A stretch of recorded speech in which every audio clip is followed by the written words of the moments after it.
Good morning children. आज हमारा topic है विराम चिन्ह। विराम चिन्ह का शाब्दिक अर्थ क्या होता है आप सभी जानते हैं और नहीं जानते हैं तो मैं आपको बताती हूँ। विराम का मतलब होता है रुकना और चिन्ह का मतलब होता है मार्ग।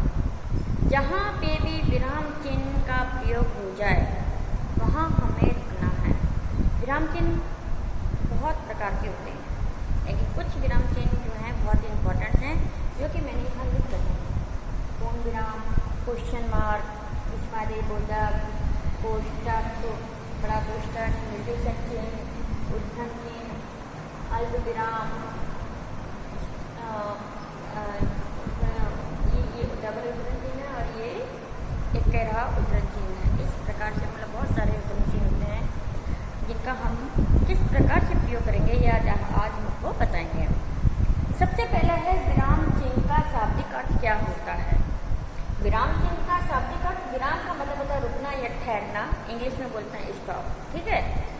चिन्ह का मतलब होता है निशान, मार्क या सिंबल, अर्थात रुकने या ठहरने के निशान को हम विराम चिन्ह कहते हैं। हिंदी इसके बिना अधूरी है क्योंकि कुछ सेंटेंस ऐसे होते हैं अगर हम कंटिन्यू पढ़ते जाएंगे तो हमें समझ में नहीं आएगा कि इसका अर्थ क्या निकल रहा है। और जहाँ पर भी हम रुक जाते हैं, थोड़ा सा रुक जाते हैं या कुछ देर के लिए रुक जाते हैं या हम किसी को निर्देश देते हैं या किसी सेंटेंस को हम इन उद्धरण चिन्ह या इन्वर्टेड कॉमा में हम बंद करते हैं तो हमें समझ में आ जाता है कि इस शब्द का या इस लाइन का कोई विशेष महत्व है, इसलिए इसे उद्धरण चिन्ह या इन्वर्टेड कॉमा में बंद किया गया है। या ये जो सिंबल का निशान दिए जाते हैं, जितने भी निशान दिए जाते हैं, इसका मतलब हमें कुछ कहने का आदेश दिया जाता है, रुकने का आदेश दिया जाता है। तो हिंदी में जितने भी चिन्ह हैं इनका बहुत ही महत्व है। इनके बिना हमें कुछ समझ में नहीं आएगा। जब तक कि इन चिन्हों का प्रयोग नहीं होगा हमें समझ में नहीं आएगा। कई बार बच्चे रीडिंग करते हैं, हिंदी में कंटिन्यू रीडिंग करते हुए चले जाते हैं, इन्हें पता नहीं होता है कि इन चिन्ह का मतलब क्या होता है, ठीक है। जहाँ कॉमा आता है यानी अल्प विराम आता है वहाँ कंटिन्यू पढ़ते रहते हैं, पूर्ण विराम आता है तब भी वहाँ कंटिन्यू पढ़ते रहते हैं, इन्हें मतलब नहीं होता। जब तक आपको इसकी जानकारी नहीं होगी आपको नहीं मालूम होगा। कई बार हम ड्राइविंग करते हैं, रोड ड्राइविंग करते रहते हैं, वहाँ भी चिन्ह बने हुए होते हैं। आपने देखा होगा तीर का निशान लिखा हुआ होता है, ऊपर लिखा हुआ होता है, लेफ्ट राइट सब लिखा हुआ होता है। हम उन तीर के निशान को देखते ही आगे हमारी ड्राइव करते हैं। जहाँ भी हमें गंतव्य स्थान पर जाना होता है हम उस निशान को देखकर ही हम अपने गाड़ी को चलाते हैं, ठीक है ना। अगर ये सिंबल नहीं हो तो हमें भी हमारे जाने का मार्ग पता नहीं होगा, इसलिए विराम चिन्ह का बहुत ही महत्व है। अब देखिए इसके हम डेफिनेशन लिखते हैं। ये तो मैंने आपको साधारण डेफिनेशन बताई थी जिसमें इन निशान को हम विराम चिन्ह कहते हैं। और हिंदी भाषा के अनुसार इसकी क्या परिभाषा होगी जो कि मैं आज आपको बताती हूँ, ठीक है। हिंदी भाषा परिभाषा देखिए, हम इसकी डेफिनेशन लिखेंगे। परिभाषा होगी इसकी कि लिखते समय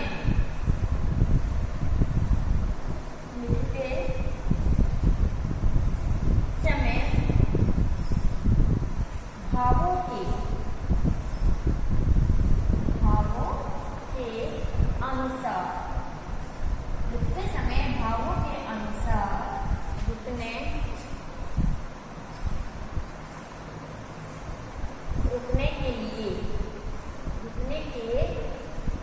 के लिए जो चिन्ह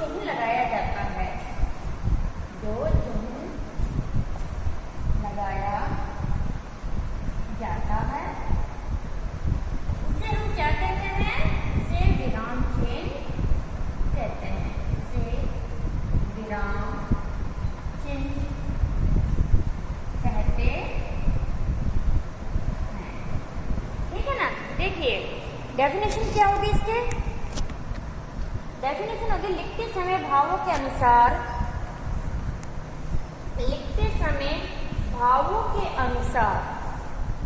रुकने के लिए जो चिन्ह लगाया जाता है उसे विराम चिन्ह कहते हैं। जैसे देखो एक सेंटेंस है, जैसे उसे रोको, कॉमा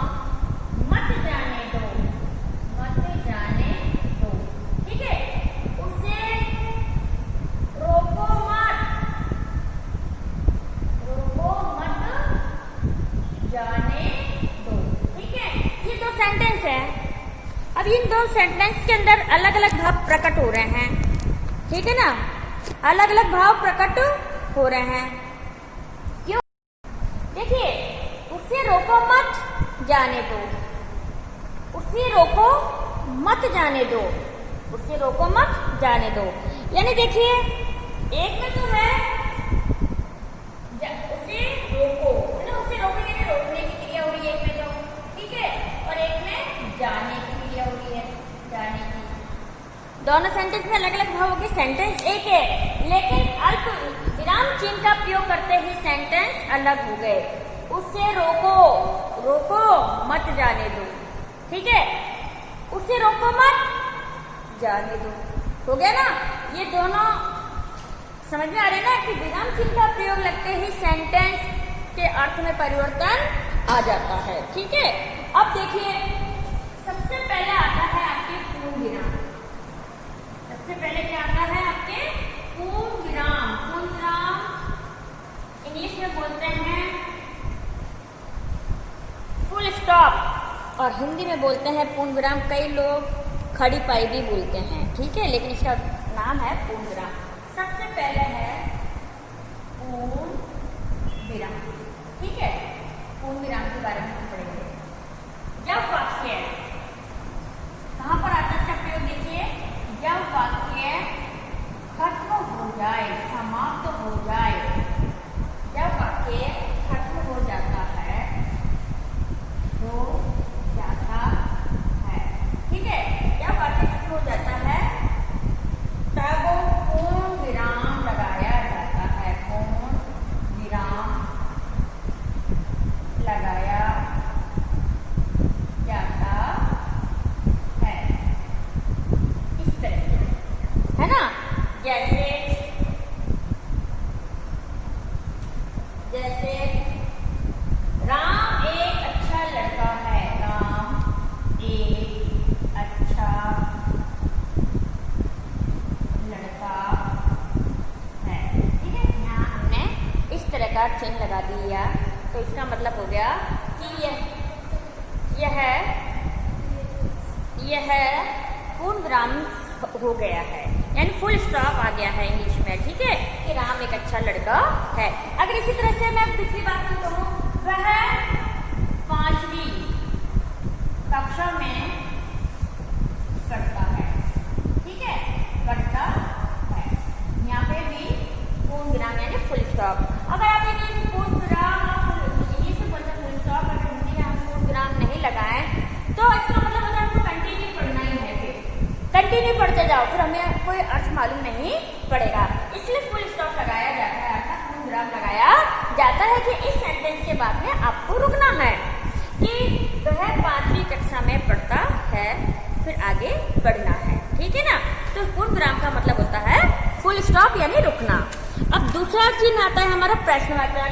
अब प्रश्नवाचक को आप सभी जानते हैं, प्रश्नवाचक का नाम सुनते ही तो आपको पता है कि यहाँ पे प्रश्न दिया हुआ होता है, उसका चिन्ह लगा हुआ होता है, तो प्रश्नवाचक चिन्ह होता है, ठीक है ना।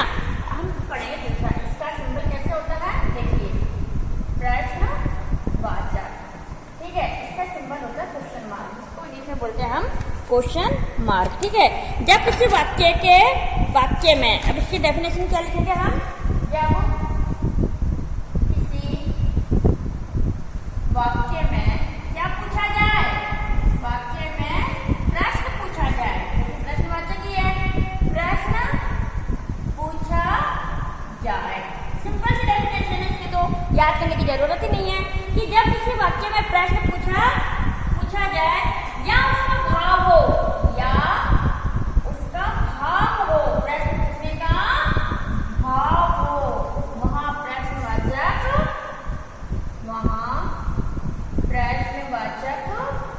चिन्ह लगाया जाता है, चिन्ह लगाया जाता है। अब प्रश्नवाचक चिन्ह में देखिए क्या कह रहा है, क्या, क्यों, कब, कैसे, कहाँ, बहुत सारे हैं, ठीक है ना, बहुत सारे इसके वो हैं, है ना। तुम घर कैसे पहुंचे, कैसे उदाहरण देख लीजिए, जैसे तुम घर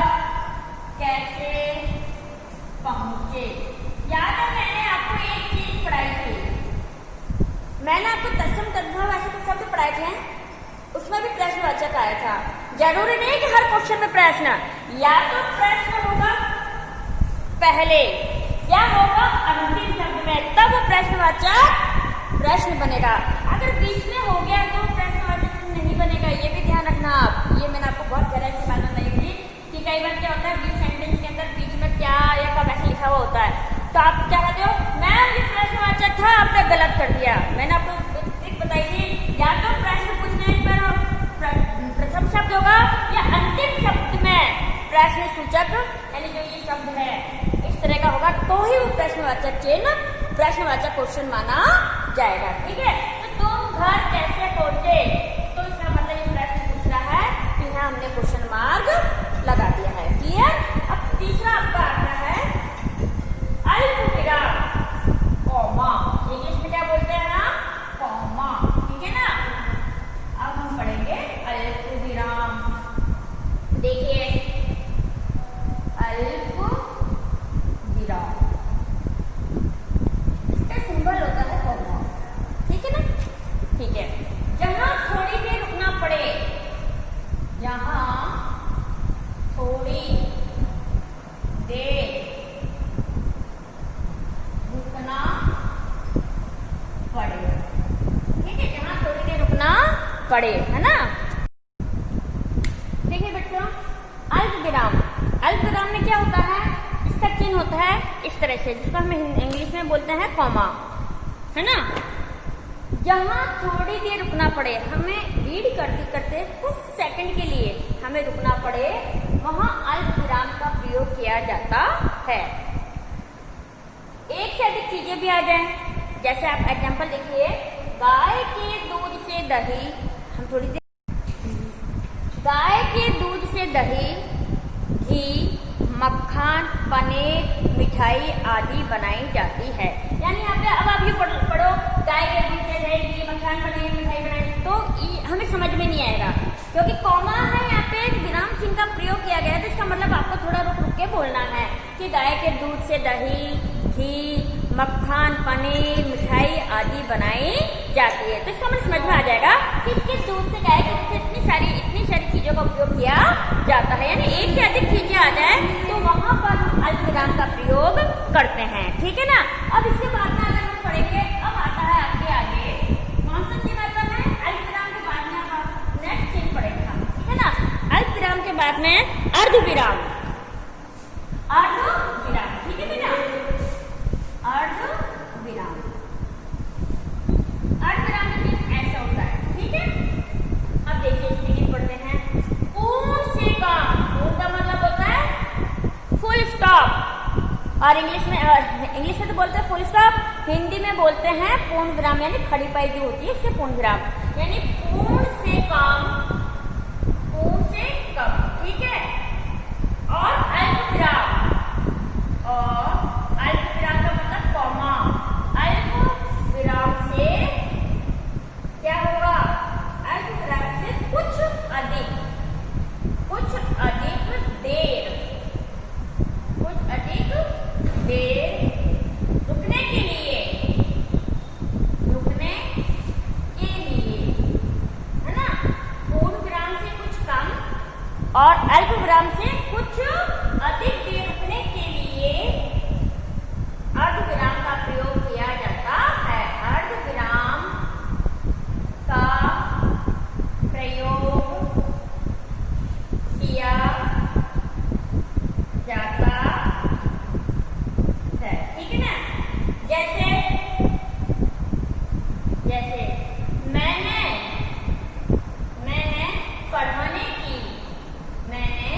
पढ़ाने की बहुत कोशिश की, ठीक है। अब इधर आ जाएगा अर्धविराम, पर वो नहीं पढ़ा,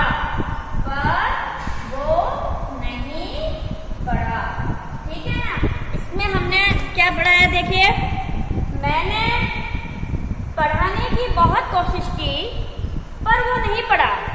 ठीक है ना। यानी इसका मतलब हो गया कि मैंने उस बच्चे को बहुत पढ़ाया पर उसका पढ़ाई में मन नहीं लगा, इसलिए उसने पढ़ाई छोड़ दी। इसका मतलब ये हुआ, अगर हम कंटिन्यू पढ़े कि मैंने पढ़ाने की बहुत तो चीज पर वो नहीं पड़ा तो हमें समझ में नहीं आएगा कि इसका अर्थ क्या निकलेगा। ठीक है, तो अर्ध विराम का मतलब होता है पूर्ण से कम और अल्प विराम से कुछ अधिक देर रुकने के लिए अर्ध विराम का प्रयोग किया जाता है। ठीक है, अर्ध विराम के बाद में अब आपके आता है नेक्स्ट दिन जो आता है वो आता है विस्मयी बोधक। आप सभी जान गए होंगे विस्मयी बोधक का नाम सुनते ही। ठीक है ना, इसमें तो आपको दिक्कत भी नहीं आएगी। विस्मयी बोधक, विस्मयी बोधक, बोधक। ठीक है ना, इसका चिन्ह आप जानते हैं कैसा होता है। इसका चिन्ह देखो इस तरह से नीचे बिंदी लगी होती है। ठीक है, अब देखो वाक्य में कब प्रयोग किया जाता है, वाक्य में हर्ष। ठीक है, करो, करुणा, दुख, है ना, शोक आदि आदि के लिए आप सभी जानते हैं किस लिए, तो इस चीज का किया आदि के लिए इसका प्रयोग किया जाता है। इसका प्रयोग किया जाता है ना, इसका प्रयोग किया जाता है। किसका, विस्मयी बोधक का प्रयोग किया जाता है ना। अब आगे देखो आप, जैसे हाय, हाय ये लगा दिया। अब मैं क्या करूं, अब मैं क्या करूं, ये दुख हुआ ना कि ये क्या हो गया है ना, क्योंकि क्वेश्चन मार्क लग गया। दूसरा, वाह ये खुशी आ गई, तुमने तो कमाल कर दिया, तुमने तो कमाल कर दिया, ये खुशी आ गई बेटा, खुशी का हो गया। तो वाह तुमने तो कमाल कर दिया, हाय अब मैं क्या करूं, यहाँ पे दुख हो गया है ना, और यहाँ प्रशंसा की बात हो गई है। ठीक है, अब नेक्स्ट आपके आता है उद्धरण चिन्ह। उद्धरण चिन्ह का मतलब होता है इन्वर्टेड कॉमा। इन्वर्टेड कॉमा समझ रहे हो आगे ना, तो देखिए नेक्स्ट है आपके उद्धरण चिन्ह। अब उद्धरण चिन्ह क्या होता है बेटा, देखिए इसका सिंबल एक तो डबल में होता है। ठीक है, और एक आपके सिंगल में होता है। Inverted comma in start and inverted comma in close, यानी वाक्य को हम क्या करते हैं, बंद करते हैं, इसलिए उसका प्रयोग किया जाता है। तो देखिए उद्धरण चिन्ह के लिए हम आपको बताते हैं, यह दो प्रकार के होते हैं, यह दो प्रकार के होते हैं उद्धरण चिन्ह। ठीक है, दो प्रकार के होते हैं। एक तो होते हैं इकहरा, इकहरा। इसमें क्या होता है बेटे, इसके अंदर हमें मेन पुस्तक हो, महाकाव्य की बुक हो या किसी को विशेष नाम से संबोधित करके कहा जाता हो, है ना, जैसे श्री रामचरितमानस, श्री रामचरितमानस ये है, ये बुक है, एक धार्मिक ग्रंथ है। ठीक है, इसको हम एक सिंगल इन्वर्टेड कॉमा में बंद कर देंगे। ठीक है, और जैसे सरदार वल्लभ भाई पटेल को क्या कहते थे, लौह पुरुष, तो लौह पुरुष भी है ना, जो उसको भी हम क्या करेंगे, इन्वर्टेड कॉमा में बंद करेंगे, क्योंकि ये सिंगल है। ठीक है ना, इस तरह से इन्वर्टेड कॉमा में बंद कर देंगे। अब दूसरा आता है दोहरा, दोहरा चिन्ह, है ना, दोहरा चिन्ह। इसके अंदर क्या होता है, देखिए आप, दोहरा चिन्ह, इसके अंदर किसी विशेष व्यक्ति के द्वारा कहा गया कथन ज्यों का त्यों ही लिख देते हैं। जैसे आपको पता है सुभाष चंद्र बोस ने कहा था कि तुम मुझे खून दो मैं तुम्हें आजादी दूंगा, तुम मुझे खून दो, ठीक है, मैं तुम्हें आजादी दूंगा। ये जो उन्होंने कथन कहा था, इस कथन को हम एडजेक्टिव लिखेंगे और डबल इन्वर्टेड कॉमा यानी उद्धरण चिन्ह जो डबल है उसमें हम बंद कर देंगे। इसी तरह से आपको पता है बाल गंगाधर तिलक ने भी कहा था कि स्वतंत्रता हमारा जन्मसिद्ध अधिकार है। शास्त्री जी ने कहा था जय जवान जय किसान, ठीक है ना। तो इस तरह से किसी भी महापुरुष के द्वारा जो कथन कहा जाता है उसे हम एडजेक्टिव से लिख देते हैं। डबल कहाँ पे आएगा? दोहरा चिन्ह, डबल उदाहरण जो दोहरा है उसमें ये चिन्ह का प्रयोग लगाया जाता है। ठीक है, अब आगे देखिए आपका योजक चिन्ह। योजक चिन्ह का प्रयोग बता सकते हैं मोस्टली कहाँ किया था, मैंने आप लोग शायद समाज में भी बताया था, लेकिन आप लोग क्या करते हैं, ध्यान नहीं देते हैं, पढ़ते नहीं है अच्छी तरह से, तो आपको पता भी नहीं होगा, है ना। योजक चिन्ह मोस्टली द्वंद्व समास में प्रयोग किया जाता है। योजक चिन्ह, इसका चिन्ह कैसा होता है? ये छोटा और निर्देशक में थोड़ा बड़ा होता है, बस इतना ही अंतर है। निर्देशक देते ना किसी को इस तरह से लिखते हैं, ठीक है, और ये है योजक, यानी समान शब्दों के लिए किया जाता है। जब दो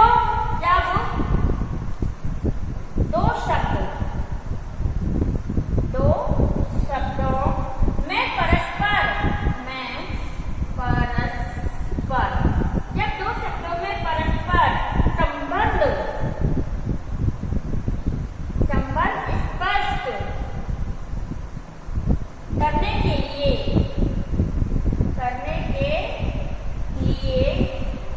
ज्यादातर द्वंद्व समास में इसका प्रयोग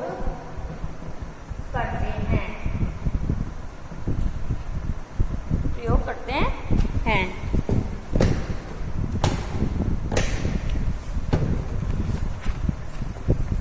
आगे देखिए, तथा बार बार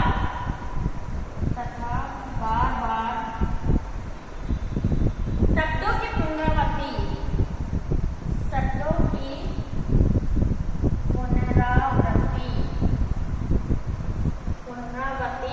हो तब भी इसका प्रयोग किया जाता है।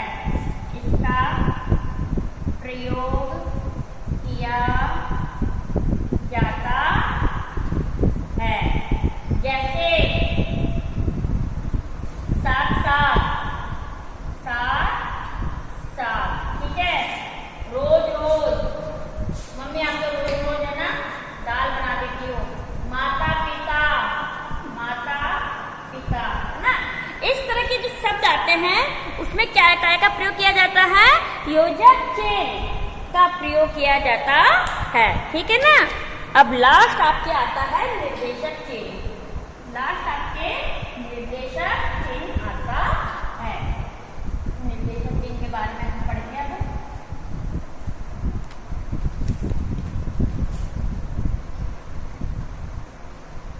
निर्देशक चिन्ह,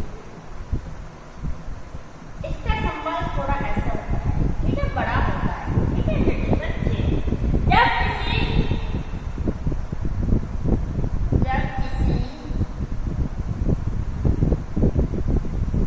जब किसी की कही हुई बात को